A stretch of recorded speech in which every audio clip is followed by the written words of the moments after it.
7 de la mañana, 18 minutos. Saludamos a esta hora al doctor Gustavo Bolívar, ex senador del Pacto Histórico, famoso libretista, una persona muy importante y cercana al gobierno de Gustavo Petro. Hoy por hoy, doctor Gustavo Bolívar, gracias por acompañarnos. Buenos días. Muy buenos días, Luis Carlos, y a tus compañeras y compañeros de la mesa y a los oyentes. Este fin de semana estuve leyéndolo mucho en Twitter y estuve leyendo sus columnas. Muchas gracias. Y la primera pregunta que se me ocurre, doctor Gustavo, es ¿qué puesto tiene usted hoy por hoy en el gobierno? ¿Usted es el nuevo superministro de la administración Gustavo Petro? No, Luis Carlos, no, porque tengo un impedimento por un año para ejercer cargos públicos. Yo soy un defensor de oficio del gobierno, simplemente le pedí permiso al presidente para que me dejara salir a aclarar varios temas y él aceptó. Entonces, soy como un vocero temporal y ad honorem del presidente. Un vocero temporal y ad honorem del presidente. Sí, eso me dio la impresión, porque usted dice, voy a hablarles de Juan Manuel Santos, voy a hablarles del tema petrolero, voy a hablarles de diferentes temas importantes del país que son la vista que tengo después de sentarme a hablar con el presidente Gustavo Petro. Y le tengo que decir que lo que usted ha hecho en los últimos 3 días es mucho más efectivo en términos de elaboración del discurso de lo que lleva el presidente desde que fue electo. Es decir, usted logra, por su capacidad narrativa, por su capacidad de comunicación, porque esto es a lo que se dedica, llevar este mensaje de una manera mucho más entendible. ¿Es esto también de alguna manera el reconocimiento de la administración de Gustavo Petro que necesitaba a alguien como usted? Sí, yo de hecho tomo esa iniciativa porque siento que las comunicaciones no han sido, digamos, el fuerte de este gobierno. Como usted dice, muchos mensajes se diluyen, se tergiversan, se pierden en la maraña pues de opiniones, pero sí hace falta ese vocero, que yo digo que soy temporal, sí hace falta un vocero oficial allá en la Casa de Nariño que dé claridad, que tire línea sobre diferentes temas. Yo en este caso pues tiré línea sobre el metro, sobre los hidrocarburos y la transición energética, eso, pero son miles de temas que a diario aparecen, pero sí hace falta esa persona que salga y le explique a la prensa y al país cada postura oficial del gobierno. ¿Esa vocería no oficial se va a mantener en el tiempo o es algo que usted va a hacer solamente de manera temporal? Pues yo le pedí que me dé línea en muchos temas, en la medida en que él me la dé, yo saldré también a hacer una explicación, sobre todo cuando se note la confusión, porque por ejemplo en este tema de los hidrocarburos ha habido demasiada confusión, incluso la tiene un expresidente de la República, quiere decir que estamos comunicando mal. Sí. Porque no creo que haya mala fe en que el expresidente Santos, que es una persona pues, que ya ocupó el primer cargo de la nación, salga y diga que es muy peligroso que el presidente de la República cierre los grifos, que este no es el momento para cerrar la explotación. Nunca el presidente ha dicho eso, nunca, sí. Ni como candidato ni como presidente. Y ahora quiero hablar del tema de hidrocarburos. Sí, y ahorita quiero hablar del tema de hidrocarburos, pero antes de llegar allá, doctor Gustavo, que me parece un tema muy importante y que más me llama poderosísimamente la atención que usted, que es libretista, que no tiene la formación de una persona, primero conozca tanto y segundo lo haga mejor que la ministra, ¿no? Lo deje mucho más claro él. Y tanto lo haga mejor que la ministra que lo han puesto usted a hablar de estos temas. Eso también hay que reconocerlo. Pero antes de llegar allá, lo primero que me llamó la atención después de esta reunión que usted mismo describe, Gustavo, con el presidente Gustavo Petro, es este trino. Desde Miami, la ultraderecha promovió el asesinato del presidente de Haití. Desde Miami se estaría promoviendo sacar del poder a Gustavo Petro. ¿A quién le conviene un golpe de Estado que desencadenaría una guerra civil en Colombia? Solo a la derecha radical. Y usted continúa. De ahí me quedan 2 preguntas. La primera, ¿por qué dice usted que viene un plan de la ultraderecha de Miami para destronar o sacar del poder a Gustavo Petro? ¿De dónde viene eso? Porque usted no lo dice a la ligera.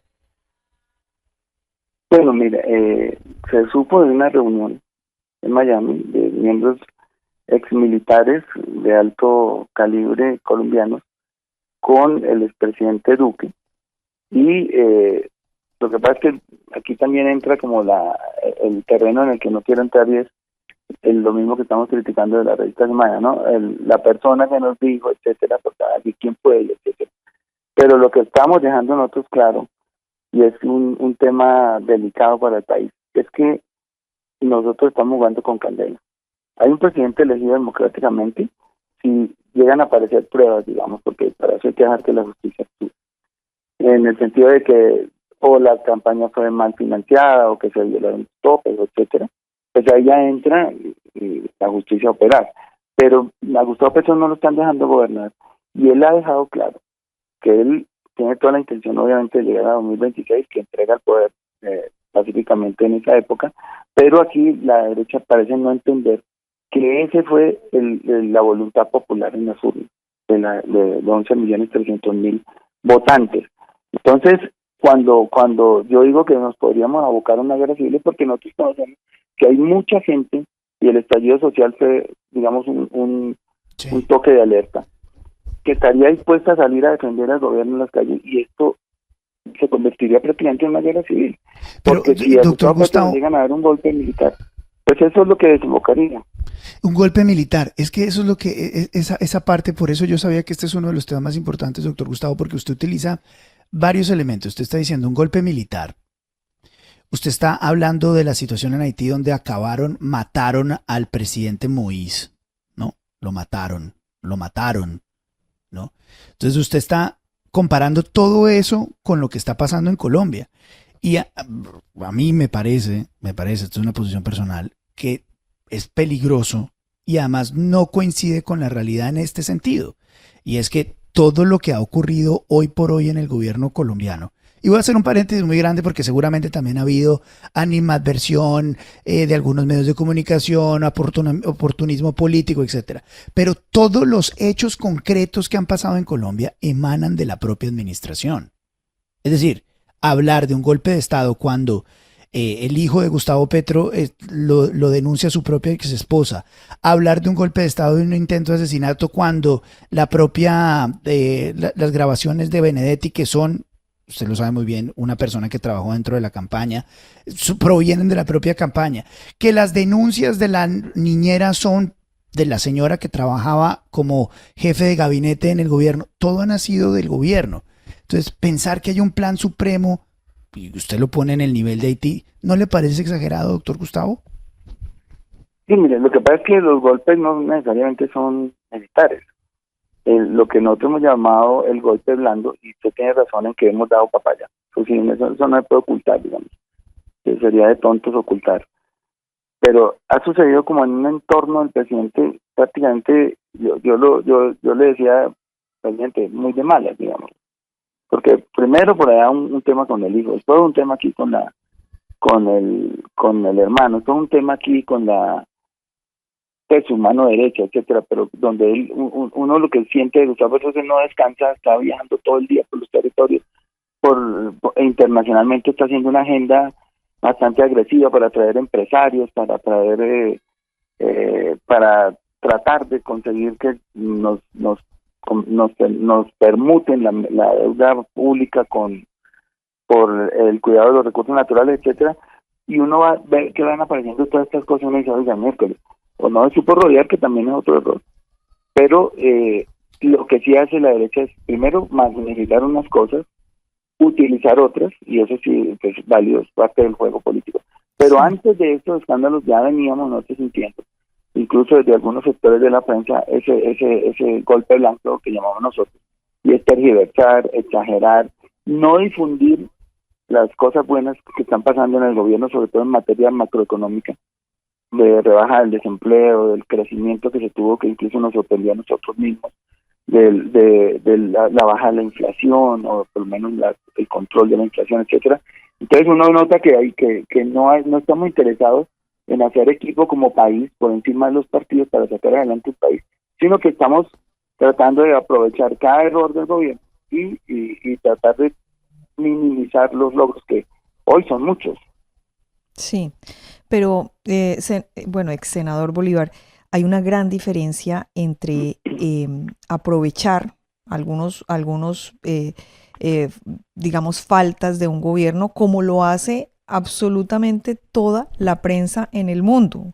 Papaya puesta, papaya partida. Mire lo que le pasó a Boris Johnson. El señor se fue de fiesta en plena pandemia y le costó el cargo. Entonces, venir a echarle la culpa a la prensa de los errores que comete el gobierno, pues porque fue el presidente el que decidió llevar a Armando Benedetti, viajar con él, su mejor amigo, fotos, bromas, besos. Es él el que también decide que su persona de confianza es la señora Laura Sarabia. Todo esto parte del interior del gobierno. Hablar de golpes blandos, hablar de conspiraciones, de complots, pues eso no es sino para una serie de televisión, pero esa no es la realidad. No, digamos, lo acabo de decir, hay que reconocer que han sucedido cosas que no dependen ni de la prensa ni de la gente, no. Especialmente de nosotros mismos, digamos, errores que se han cometido. Pero lo que estaba diciendo yo ahora, que antes incluso el primer día de gobierno ya la oposición estaba en una forma radicalizada impresionantemente. Había habido una marcha pidiendo la renuncia de Petro a los 20 días de haberse posesionado, y hoy hay otra, y ustedes han tenido todas las garantías para que las hagan. Pero sí se nota el ánimo de torpedear la acción de un presidente que lo que ha tenido es la mejor voluntad de hacer una reforma para cambiar a Colombia. Entonces yo me refiero a eso, no estoy disculpándome ni disculpando al gobierno, eso lo hará él mismo, en el sentido de que las cosas que han sucedido en parte sí tienen mucho que ver con errores cometidos. Ex senador, le saluda William Calderón. Uno de los puntos que más escozor ha causado también tiene que ver con el tono de la relación del presidente Gustavo Petro con la prensa, con los medios de comunicación. Este ha sido un gobierno que se ha caracterizado por ser reactivo frente a cierta prensa. Y muchos de las críticas han sido interpretadas como que el gobierno podría estar amenazando eventualmente la libertad de expresión en Colombia. ¿Qué lectura, usted como vocero, pues que ha asumido esa posición en estas últimas horas, qué lectura es la que le da el presidente Petro a esa relación del gobierno con la prensa? Hola, William. Mira, sí, digamos, en un momento de acoso, yo lo llamaría, uno puede decir cosas, ¿no?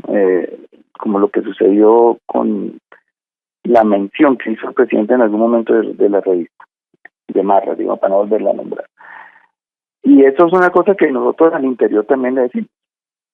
Pero, digamos, cuando uno se siente acorralado por una revista que está tergiversando un mensaje, que está utilizando testigos, digamos, no sabemos si inexistentes, pero que están acudiendo a un relato de una persona que ya no está viva, pues de todas maneras el presidente tiene un derecho a defenderse. Lo que sí yo les puedo garantizar, porque eso sí está más que probado, simplemente en la formación política de Gustavo Petro, como demócrata que es, que jamás en este gobierno se va a atentar contra la prensa ni se va a acudir a la censura. Eso sí está descartado, porque Gustavo Petro más que nadie cree y sabe que la libertad de expresión es un pilar de la democracia, pero además fundamental. Y por eso, pues aunque haya desavenencias que no deberían existir, nosotros sí preferimos una prensa que se y de repente incluso acuda a los fake news, pero que sea libre a tener que llegar a la censura, porque eso no va a suceder nunca. Ya eso canales de justicia para que quienes nos sintamos agredidos por la prensa, pues acudamos a ella, que es lo que hemos hecho siempre, de la misma manera que los periodistas pueden contar con todas las garantías y las tienen, y ustedes saben que las han tenido para poder ejercer esa profesión. Claro, y eso, digamos que simplemente no, eso es muy importante, que este anuncio y esta garantía de poder realizar el trabajo de la prensa sea bajo la ley, porque querámoslo o no, los periodistas también nos tenemos que regir bajo los parámetros de la ley. La ley también se aplica a nosotros. Correcto. El ejercicio periodístico no es un ejercicio que navegue en una libertad absoluta. Eso no es verdad, eso no es cierto. Nosotros nos tenemos que regir a la ley. Y eso es lo que hacemos. Pero doctor Gustavo, es que aquí hay un tema importante y es, hombre, si usted nos dice, lo que pasa es que la prensa ha estado muy dura y ha acorralado al presidente y el presidente también tiene el derecho de defenderse, aunque lo haga dentro de los parámetros de la ley, y eso lo entiendo perfectamente. Pero lo que no me cuadra mucho es el fondo. En el fondo de todos estos escándalos hay un hilo conductor, doctor Gustavo, y es el supuesto ingreso de dineros calientes a la campaña de Gustavo Petro. No lo digo yo, lo dice Day Vázquez, lo dicen las declaraciones en contra de Nicolás Petro, lo dice el mismo Armando Benedetti en sus declaraciones, y está de la mano colgado el supuesto pacto de la picota. Es decir, hay un hilo conductor por encima de cualquier noticia que genere el gobierno, que es gravísimo, que es tan grave como el del proceso 8000, y es el ingreso de dineros sucios a la campaña. Por eso le digo yo, doctor Gustavo, me parece que es un poco difícil juzgar a la prensa de que debería estar hablando de otro tipo de cosas cuando esto, que es la propia legitimidad profunda del gobierno, puede estar en cuestionamiento por declaraciones que emanan del mismo gobierno. ¿No le parece que vale la pena como reevaluar ese punto? Lo digo respetuosamente. Bueno, en el tema de la financiación sí quiero hacer una claridad. Y yo, si quiero asumir este papel de oficio de defender al gobierno, pues uno, como hacen los abogados con los acusados, pues le pregunta, bueno, ¿qué hay de cierto en esto? ¿Qué hay de cierto en lo otro? Yo le pregunté al presidente, ¿qué podemos esperar más? Sí. Yo le pregunté este sábado, Sí, de Armando Benedetti, ¿qué hay más? ¿Alguna otra sorpresa de la que tengamos que preparar una defensa? Mío, nada, absolutamente nada. Me lo digo mirando a los ojos, muy tranquilo. Digo, no hay nada. Ahí no hay nada, yo no he hecho nada ilegal. Y lo que pasa, lo que le dije al comienzo, pues son cosas que se salen de las manos de un presidente en una campaña donde participan tantas personas, inclusive la familia, y a la que acude muchísima gente a aportar dinero. Y obviamente hay un conducto que es el gerente. El gerente es el que tiene que canalizar todos esos recursos y uno no sabe qué plata se queda por allá en otras manos si es que eso sucedió. Porque incluso yo lo he dicho, a mí también me utilizaron o me trataron de utilizar varias veces para acercar recursos a la campaña, y yo lo único que respondía es, tiene que ir a la gerencia. Y el doctor Roa, que es hoy el presidente Copetor, lo puede decir y dar fe de lo que estoy diciendo. Allá yo le decía, vayan donde el doctor Ricardo Roa y hablen con él. Yo nunca, sí. Pero no se sabe cómo sea la actuación de otras personas. Pero el presidente de la República, primero porque me lo dijo, y segundo porque lo conozco, que Gustavo Petro es una persona que ni siquiera carga plata en el bolsillo, no le gusta la plata. Si le gustaba la plata sería un hombre rico, ni siquiera lo es. ¿Sabe qué es lo que me gusta esta respuesta? ¿Sabe qué es lo que me gusta esta respuesta? Porque, Gustavo, usted es un tipo que no miente. Usted es un tipo que no miente.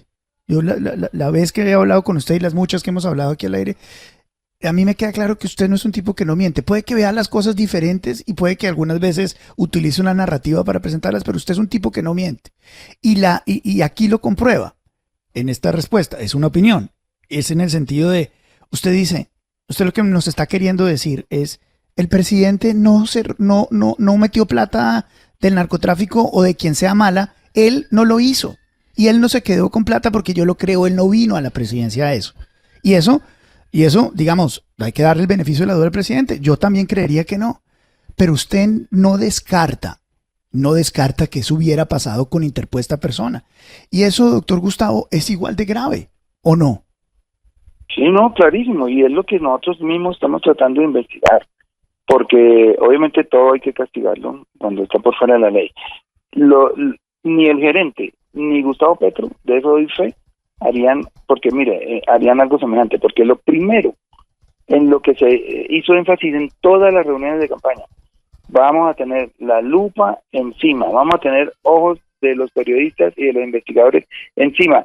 Las cuentas de la campaña tienen que ser absolutamente transparentes, las donaciones, los ingresos, todo tiene que ser absolutamente transparente, y en eso nos hicieron énfasis todo el tiempo. Y yo estoy seguro que dentro de la oficialidad de la campaña, aquí nunca hubo ni una mala fe, ni siquiera se acudió a pensarlo siquiera en captar dineros que no fueran lícitos. Pero doctor Gustavo, a eso para nosotros, digamos en esta mesa, es suficientemente grave. Y para los medios de comunicación es suficientemente grave que exista la ligera posibilidad de que hayan entrado dineros malos a la campaña. Entonces aquí viene un análisis posterior y es, si esa es una posibilidad tangible que han dado varias de las personas del gobierno y que usted mismo en esta entrevista no descarta, ¿por qué caerle a los medios de comunicación con esa vehemencia cuando esa es una posibilidad? Yo no estoy hablando de la culpabilidad del presidente porque no tengo cómo hacerlo. Y creo que ningún medio en este momento tiene cómo hacerlo. Pero es una posibilidad. ¿Por qué arrancar en una campaña tan dura con los medios de comunicación, que usted sabe que es real, y no utilizar otra fórmula? Digo yo, por ejemplo, decir, revisen, ayudémosle a la fiscalía, ayudémosle a los medios. Y nosotros vamos a demostrarle a la gente que el presidente tiene que ver. Y los que fueron, pues tendrán que caer en lo que tienen que caer. Pero ¿por qué entrar en una campaña de desprestigio a los medios, en la narrativa del golpe blando? Cuando sí, estoy seguro que si ustedes entran en ese mea culpa y tratan de sacar el país adelante con otro tipo de cosas, de datos económicos que toca verlos, a ver si son y no son y ayudar, pues seguramente la gente lo va a hacer. Pero es que aquí ha entrado en un choque todo el establecimiento contra aquellos que están metidos en la noticia más importante del país. Y es la posibilidad de la entrada de dineros mal habidos a la campaña, doctor Gustavo. Sí, lo que les dije al comienzo, pues una campaña tiene miles de cabezas y sobre todo en las regiones. De eso uno difícil dar cuenta, pero para eso está la justicia y nosotros mismos decidimos que haya investigaciones y se aceleren. Lo que dijo Armando Benedetti en su momento, que él mismo explicó de rabia y de alicoramiento, ha salido a desmentirlo estos días. Él es el que tiene que ir a la justicia a decir por qué dijo eso. Y la justicia investigar. Y para nosotros, para tranquilidad de nosotros y del gobierno sobre todo, pues lo más importante es que esas investigaciones se hagan muy rápido. Porque el gobierno no puede caer en la trampa de estarse defendiendo 4 años, que ya va a completar 1 y le quedan 3. Y de repente eso entorpeciendo pues la labor que queremos hacer. Queda uno muy preocupado. Me parece que eso es importante que la gente lo entienda de usted y de nosotros en este momento en esta conversación. Lo otro que me parece grave de todo lo que ha pasado en las últimas horas, doctor Gustavo, y sobre todo que usted lo acaba de decir acá en la comparación del evento de Haití y de supuestamente que hay un plan que viene desde Miami.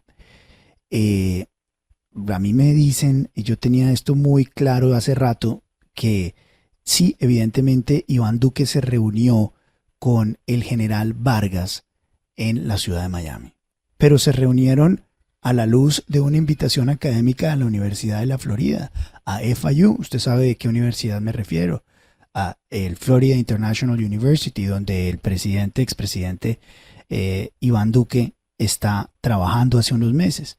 Decir que el presidente Iván Duque por esa reunión académica está montando un plan para tumbar al presidente Gustavo Petro y compararlo con el asesinato del presidente Moïse, ¿no le parece que es una exageración gravísima, gravísima, gravísima, y que de alguna manera es mucho más grave o igual de grave a lo que ustedes dicen hacen algunos medios?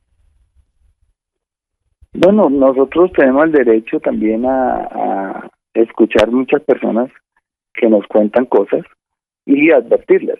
Digamos, lo que hice yo fue una advertencia, es dejen gobernar, porque nosotros así, de la misma manera que nos manifestamos como opositores y hicimos marchas y etcétera, digamos, la oposición tiene todas esas mismas garantías, pero nosotros sí vemos un ánimo de que el presidente de la República no termine su periodo, y eso para la democracia es muy grave. Y nosotros lo decimos con fundamento, no son cosas que pueda yo ventilar acá, pero cuando nosotros salimos a decir algo, créanme que de fondo tenemos alguna información. Pero entonces lo que usted nos está diciendo en esta entrevista, doctor Gustavo, es que ustedes tienen información que Iván Duque con el general están buscando tumbar al presidente Gustavo Petro y que es un operativo igual o parecido al de Haití. Digo, es que esto me parece gravísimo, discúlpeme que no lo puedo soltar tema. Digamos que hay diferentes métodos, y un método, digamos, al torpear el accionar de un gobierno y al buscar estrategias para deslegitimarlo, pues eso es parte del golpe blando que nosotros estábamos denunciando ahí. Porque pero, si uno... Sí, adelante. No, le estaba diciendo que no necesariamente tiene que ser un grupo de militares tomando de la Casa de Nariño, entonces, pero también pueden ser montajes judiciales que se pueden ver en el tiempo, los veremos si existieron o no, pueden ser también estrategias para deslegitimar el gobierno, y en el fondo lo que nosotros estamos viendo, que es también otra posibilidad, es que como se aproxima la presentación de la terna para fiscal del presidente de la República, el presidente de la República tiene que enviar 3 nombres a la Corte Suprema para que elijan el fiscal general, que es algo que yo he criticado. Además, incluso pasé un proyecto de ley para que ni el Congreso elija al procurador y al contralor, ni el presidente al fiscal. Sin embargo, es lo que hay hoy, digamos, como está escrito hoy en la Constitución, y a Gustavo Petro le corresponde enviar una terna a la Corte Suprema este año, porque el fiscal tiene un periodo hasta el 8 de febrero. Y nosotros creemos que, en el fondo, toda esa estrategia también puede estar circulando en ese sentido, en que si se legitima al gobierno muy rápido, también se le pueda impedir, por lo menos moralmente, porque legalmente no se podría, a presentar la terna para la fiscalía. Es que aquí se ha hablado... Forma parte de todo esto. Es que es muy grande todo esto y igualmente grave, porque usted dice que hay una estrategia legal para atacar al presidente Gustavo Petro y que esa la está haciendo el general Vargas y el expresidente Iván Duque desde Miami. Le repito, la información que tenemos es que se están haciendo estrategias de bajo calibre, digámoslo, para torpedear el buen funcionamiento del gobierno y deslegitimarlo. De cara, primero, a que no presente la terna para fiscal, o para que la Corte Suprema también pueda dilatar ese nombramiento. Doctor Gustavo, déjeme precisarlo. ¿Qué es deslegitimizar?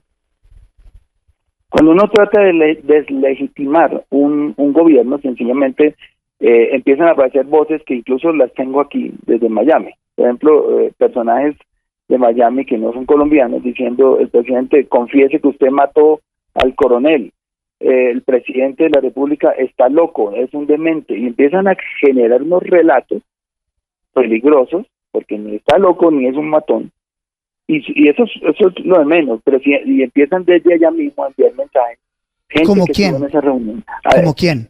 ¿Cómo quién? Bueno, me tocaría colgar y mirar el esto, pero yo tengo aquí los tweets que han puesto desde Miami diciendo: narcopresidente que recibió dinero de la mafia, que mató a un coronel, que está demente, que no tiene la lucidez para gobernar. Eso es parte del golpe blando, y ninguna de esas cosas es cierta, lo puedo decir yo. Sí. Y la gente lo está viendo. Y esas personas que tienen que ver con el presidente Iván Duque. Bueno, yo no nombré al presidente Iván Duque en ese tweet. No, pero es que estábamos hablando... Eso lo está nombrando Luis Carlos. Sí, pero porque usted me lo acaba de decir acá. Usted me lo acaba de decir acá. Aquí está la grabación, doctor Gustavo. Sí, pero yo no el que lo ha nombrado es Luis Carlos. Usted lo puso yo lo utilizaba en este contexto. Usted fue el que me dijo: Iván Duque se reunió con el general Vargas para desestabilizar el gobierno. Usted lo dijo. Usted dijo: exmilitares colombianos con el expresidente Duque. Si estamos juntando con Candela. Yo tengo aquí el transcript que me lo van dando segundo, doctor Gustavo.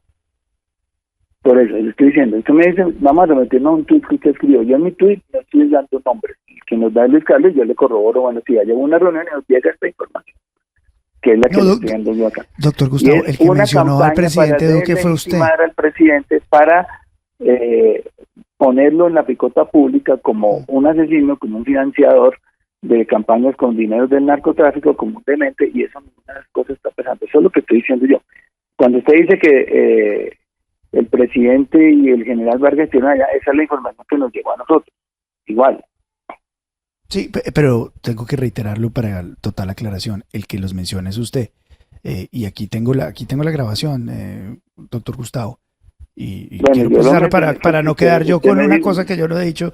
Pero ahí está la grabación, está bien. Ahora, una pregunta, doctor Gustavo. En el tema del desprestigio y en el tema del supuesto golpe blando, ¿no se podría decir entonces que ustedes hicieron lo mismo para llegar al poder? Es decir, ¿no hace parte de la discusión política hablar mal o bien o discutir lo que plantea el gobierno de turno? Es que no son dos cosas muy distintas. Es que nosotros hicimos una oposición ilustrada. Nosotros lo que hacíamos era ir a buscar el error, porque los presidentes cometen errores, y documentarlo y hacer debates en el Congreso y en las redes sociales, pero no de esa manera. No de la manera que lo están haciendo aquí, que es tergiversando mensajes, calumniando a toda hora, porque son calumnia tras calumnia. Y yo creo que pues obviamente la oposición es uno de los derechos fundamentales también de la democracia, y la muestra es, como lo escribí ayer en un tuit, qué lindo es poder salir a marchar y regresar a la casa, qué lindo salir a marchar y saber que no le va a suceder nada. Aquí nunca, y ha habido, creo que con estas son 6 marchas, no tengo bien la cuenta, no ha habido un solo herido en esas manifestaciones, y la gente se ha parado a una cuadra de la Casa de Nariño a gritarle al presidente de lo que quieren gritarle, de todo. Y no ha pasado nada. Ni siquiera hemos sacado el SMART a las marchas de la oposición a tirarle un gas, ni nada. Y llegan a la Plaza Bolívar. A nosotros no nos dejaban llegar a la Plaza Bolívar. Y yo lo digo porque yo estuve en las marchas y apenas íbamos por la calle 13, a la altura del edificio del Tiempo, ya nos empezaban a tirar gases para que no llegáramos a la Plaza Bolívar, etcétera. Entonces, es mirar qué tipo de oposición hicimos nosotros y qué tipo de oposición se está haciendo ahora. Sí, y sobre eso le quiero preguntar, ¿no le parece que ustedes hicieron cosas peores para llegar al poder y ahora no les gusta que le hagan oposición o que los cuestionen? ¿Como cuáles? Cuando dices cosas peores. No, digo, ustedes fueron supremamente duros en la campaña. El mismo señor Guanúmen dijo que corrieron la línea la línea legal, ética, sí señor, ética. Gracias por ayudarme. Estuvieron en eso supremamente duro contra los medios de comunicación, contra el mismo gobierno del presidente Iván Duque. Tenían unas campañas importantes con ONGs para poner la discusión a nivel internacional. Es decir, ustedes también hicieron política. No, claro. Dura. Y ahora que sus contrincantes hacen una política dura o que los medios los cuestionan, es muy duro. No, o sea, mira, el tema es que la oposición tiene todas las garantías, pero sin fake news, porque es que el fake news, y sobre todo cuando se potencia en medios masivos de comunicación como este, o como Semana, como El Tiempo, como la W, bueno, pero ¿cuál es el fake news, doctor Gustavo? Dígame el fake muchísimo, news. Luis Carlos. Dígame por favor. O sea, cuando por ejemplo, aparece un día un aviso sin consultar la fuente ni confrontarla. Sí. La vicepresidenta tiene una casa de 3.700 millones de pesos. En realidad, Francia me dice, Bolívar, si ni siquiera me preguntaron si es verdad, yo no tengo una casa de 3.700 millones. Queda el relato de que la pero ese no es un titular de un medio de comunicación. Ese es un titular de los enemigos políticos. No, es un titular de un medio de comunicación. Y entonces queda el titular, ¿de cuál? Queda ahí. ¿Pero de cuál, doctor Gustavo? Hacer las aclaraciones y las aclaraciones. No. Pues, en un es que ahí hay una diferencia, doctor Gustavo, porque no es un medio de comunicación. Pero más allá de eso, digamos, y ahí no nos vamos a poder poner de acuerdo, pero es importante que usted nos cuente eso para nosotros también entenderlo. Es importante, y usted sabe muy bien que yo valoro mucho este tipo de comunicaciones y de conversaciones. Pero de fondo, lo importante es que el gobierno tiene toda la intención constitucional de respetar la Constitución, en el sentido de que aquí hay libertad de expresión, de que hay libertad de medios, de que la gente puede decir, mientras tenga pruebas, lo que quiera. Si no tiene, también lo puede decir, obviamente atendiendo a las consecuencias jurídicas. Sin duda. Pero que aquí no hay una dictadura, ni que es otra cosa de las que están diciendo todos, y que aquí la gente tiene todas las garantías para expresarse, cuente con eso. Eso es una cosa, Pero, doctor Gustavo, parte de la formación del presidente de la ¿cómo República. puede ser garantía que el presidente ataque a los medios de comunicación en discursos y en redes sociales y nos exponga a los periodistas en el país, en uno de los países donde más matan periodistas en el mundo? Eso es una cosa que sí se debería dialogar. Yo lo propuse hace poco, y si ustedes se dan cuenta, pasado el calor, que son cosas que se dicen en medio del calor, a una persona que la atacan por todos los medios, yo creo que ya ese es un tema superado. Yo no siento en la última semana por lo menos que el presidente esté en esa tónica, y esa va a ser la tónica que impere de aquí. Perdón, doctor Gustavo, eso no es, discúlpeme, creo que estamos equivocados, porque tengo un trino del presidente Gustavo Petro de hace tan solo algunas horas, en los cuales publica un video que hace la gente de Pablo Iglesias contra Vicky Dávila, y lo publica 2 veces, hace 20 horas. Es decir, de pronto de 20 horas para acá las cosas cambiaron, pero yo siento esto exactamente igual. Ahora, en el fondo, doctor, mire, es que una cosa es atacar sí, un medio, otra cosa es el derecho también que tiene esa persona atacada a defenderse. Pero es el presidente de la República, es el presidente de la República que usted me acaba de decir que tiene el derecho a defenderse legalmente. Han llegado incluso digamos, a la propuesta de decirle que no utilice el Twitter. Yo digo que si el presidente no usara su Twitter y no se defendiera, pues ¿dónde hubieran escalado todos esos relatos que han intentado montar? Porque son relatos grandes y violentos. ¿Dónde estarían si el presidente no se defendiera? Claro, entonces, doctor Gustavo, se está defendiendo, según lo que ustedes consideran, se está defendiendo ahí, no ha parado. Es decir, lo que usted nos acaba de decir no necesariamente corresponde con lo que es. Pero al fondo, doctor Gustavo, al fondo de este tema tan importante, y de nuevo agradeciéndole todo su tiempo y disposición, al fondo. ¿Usted le puede decir a los colombianos que usted, Gustavo Bolívar, está seguro que a la campaña de Gustavo Petro no entraron dineros mal habidos? Sí, con toda seguridad, que me conste, y por las reglas que se impusieron ahí de financiación y por la honorabilidad de Gustavo Petro, yo estoy totalmente seguro que a la campaña no entraron dineros del narcotráfico ni de dudosa precedencia. No que le conste. No sé usted, Gustavo Bolívar, pone las manos en la campaña de Gustavo Petro de que, a pesar de las declaraciones de Day Vázquez, a pesar de las declaraciones de Armando Benedetti, a pesar de las declaraciones de diferentes estamentos que emanan de la propia administración, no hubo platas del narcotráfico que entraran a la financiación de campaña. ¿Usted pone las manos sobre el gobierno? Yo pongo las manos sobre el gobierno, pero no, ojo, que aquí metiste otro tema. Lo de Day Vázquez ya es un tema que está investigando la Fiscalía, de unos supuestos dineros que entraron por el lado de Barranquilla a las manos del hijo del presidente. Sí, es que ese es el hilo conductor, es la entrada de dineros mal habidos a la campaña, doctor Gustavo. Sí, por eso, pero yo estoy poniendo las manos al juego por Gustavo Petro, no por los demás, y por lo que yo conozco de lo que se manejó en la campaña.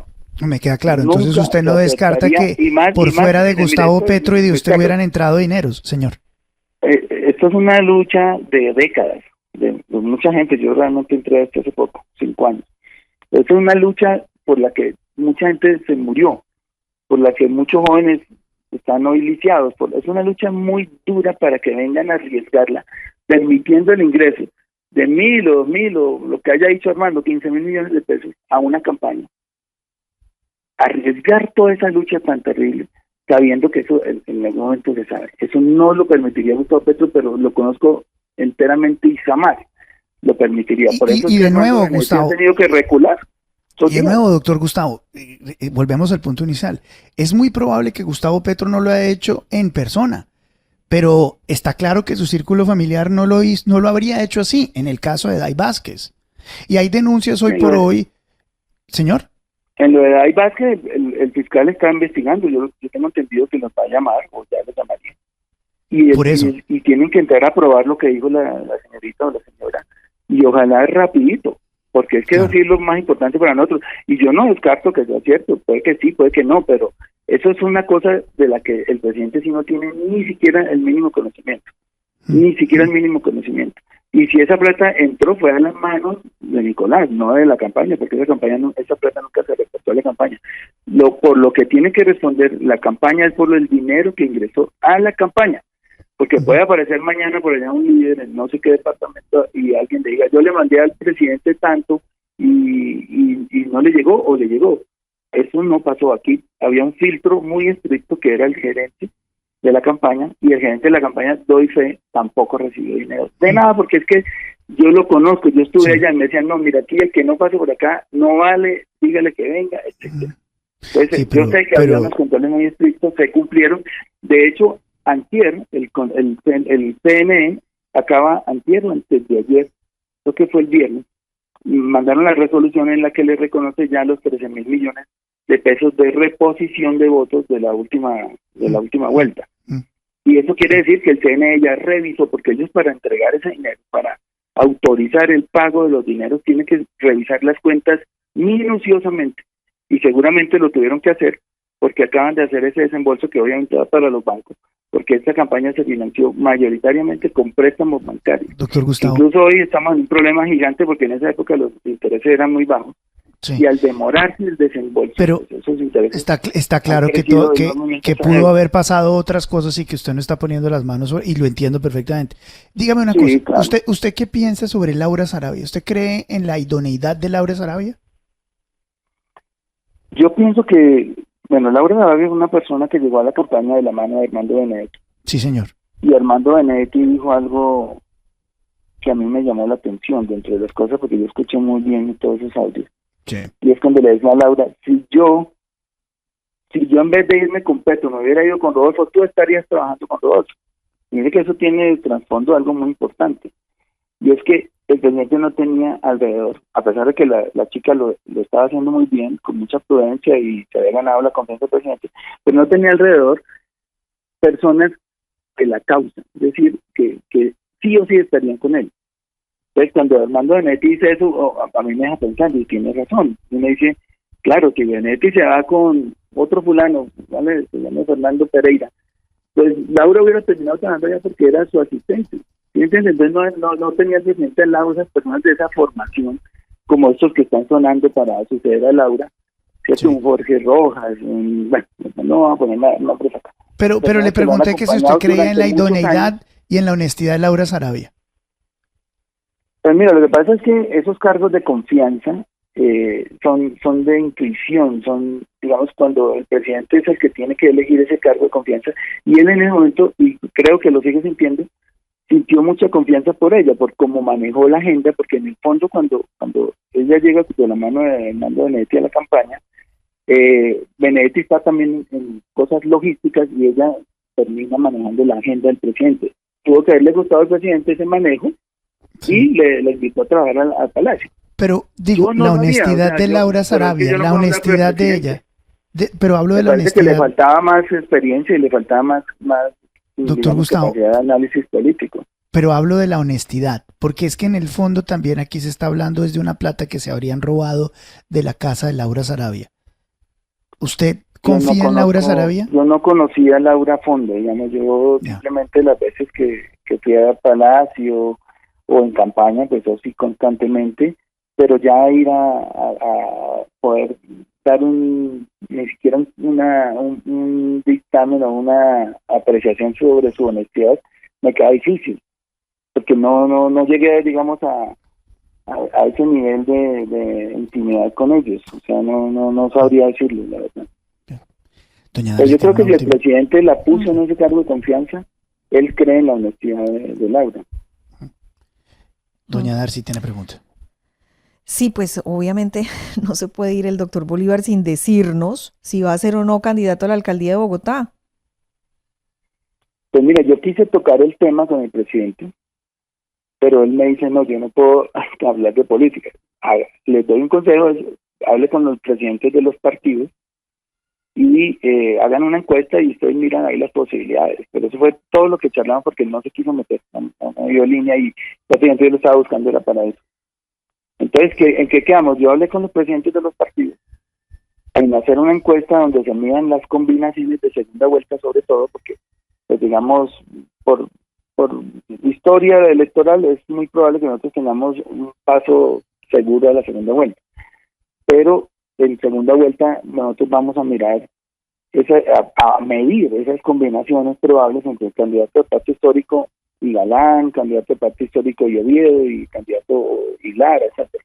Y de acuerdo con esas mediciones, ya nos dice ustedes toman una decisión, pero no lo hagan a la ligera, porque lo que sí entiende el presidente es que yo termino convertido en un referendo, o sea, yo no en un candidato, sino en un referendo de su gestión, porque en el momento en que, como está tan atado el momento político a la elección de octubre, entonces, y al convertirme, o a ese candidato convertirme en un referendo en favor o en contra de Petro, pues lo que la gente va a hacer es eso, o castigar a Petro en las urnas, o premiarlo de acuerdo como están las circunstancias políticas en ese momento. Entonces, tampoco es bueno someterse a ese desgaste. Entonces, mejor medirlo, y si uno, dentro de sus sensatas posibilidades, ve que se puede, pues se hace la campaña, si no, pues no hay ningún problema, se apoya a un candidato que quisiera de repente tomar algunas de las banderas que tenemos y se hace la campaña con ellos.